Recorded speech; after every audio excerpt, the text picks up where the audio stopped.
Welcome to No Strings Attached Street Ministry. Today, I am just making some quick breakfast and then I'll save the rest for lunch. But this is just a normal day at the park. There's the van. And today I'm doing sausage biscuits. And these are the grand biscuits here, the flaky ones. And what you do is you want to cook your meat up, clean your pan out, and add a little bit of olive oil, just a little bit. And then you lay those in gently, and this cooks on the lowest setting you can get. And it'll cook, that side there, cook for about 10 minutes. And you check them off and just lift them up, and check them at the bottom, with your fingers. That's what I do. And then I just keep rotating my pan around, so I make sure I get a pretty good even heating across them until they're just about ready. And that's how you make biscuits on a skillet without an oven. So see, you really don't have to. Like I said, this is more about technique than anything else. I don't cover them. I let the heat escape. I don't want it to build up in there. And I've tried thousands of different ways, but you know what? If you just be patient and let it do its thing, it will cook those. And the only other way that I've seen that it cooks it any better, but it's a lot of greases to actually fry them like a donut, and sometimes that does really well. But of course, then you have to, you get the grease, like a donut, and you try to eliminate that as much as you can. But they do make a great donut too. But when I do donuts, I actually split the flakes in half, and then I'll cook them, and then let them fry up, and flip them and let them fry up, and then I'll put like a glazed topping on top, which is just add a little bit of milk to some powdered sugar and mix it out, and then just dip them into that, and that makes a great on the road glazed donut as well. But I mean, sometimes they get a little crispy. You're not paying attention to them, like this one here, that one there, and just take them, and if they do, just move them, set them over on top of another one, that's out. Just continue to check them. If they get too much, just like I said, just flip them over.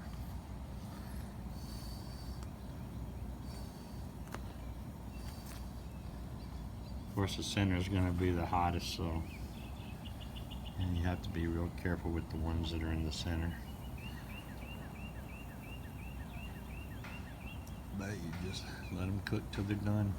If you don't mind a little bit of crispiness, that's fine. You can do them to where they actually get done, fairly well without burning them. I just got it up. I had it up a little bit too hot. I forgot to let my pan cool completely off after frying up my sausage, and I didn't let it cool down enough, so it was actually too hot for them when I put them in. That's why they burnt. But as long as you just continue to just keep on all checking them, flipping them over, making sure that they're doing good. Once in a while, just drop them back down in there so they stay nice and warm.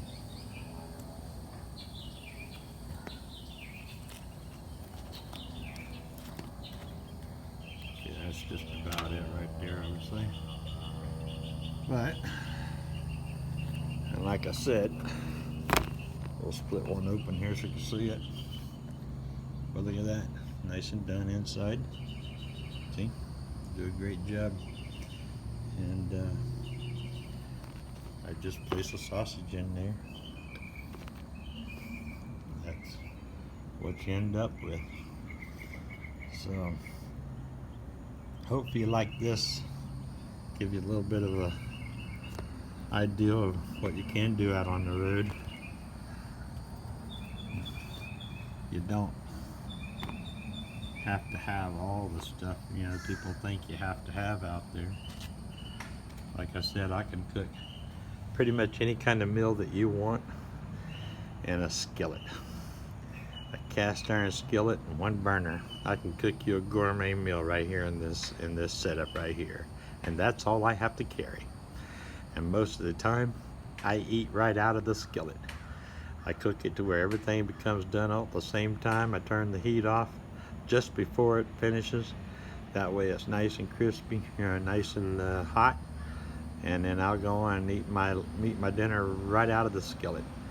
I put a crevice down on the table where I'm eating, set it right down on top of that, and then I'll just literally eat my lunch, dinner, breakfast, whatever, right out of the skillet. I've got another pan this same size. I'll actually make even popcorn, believe it or not. So, like I said, you can do anything with these things, you know. So as long as you keep them seasoned properly and you keep them tied up real well, believe me, you won't have a bit of problems at all with that setup. And it all comes in a little case. You can put it right back in your case, and voila, you have everything you need. I have one spatula, a pair of tongs, a spoon and a fork, and one knife. And then I have one steak knife.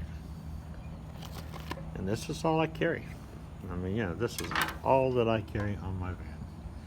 And then I use the plastic plates that I get at Walmart. I think I spent like $3 for this package of plates, and they've lasted me a month. So it just goes to show you.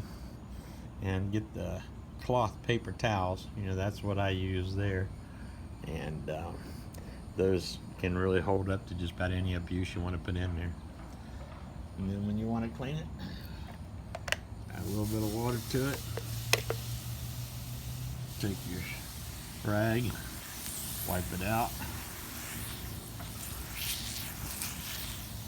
clean the pan,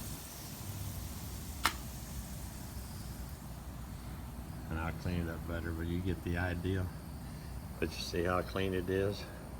And then I'll turn this back on and let that all completely boil dry. Anytime you put liquid in your cast iron, you won't hurt them, because I keep mine extremely clean anyway. So I only have just the seasoning. I don't let the stuff build up on there, and I'll just let this boil right back out to where it's completely dry. And right before I turn it off, I'll put a couple drops of oil in there and re-season it, and I'll just let it sit and cool off completely naturally. And once I do that, then I put it back in my container where I have it stored, and that's how you take care of your pan.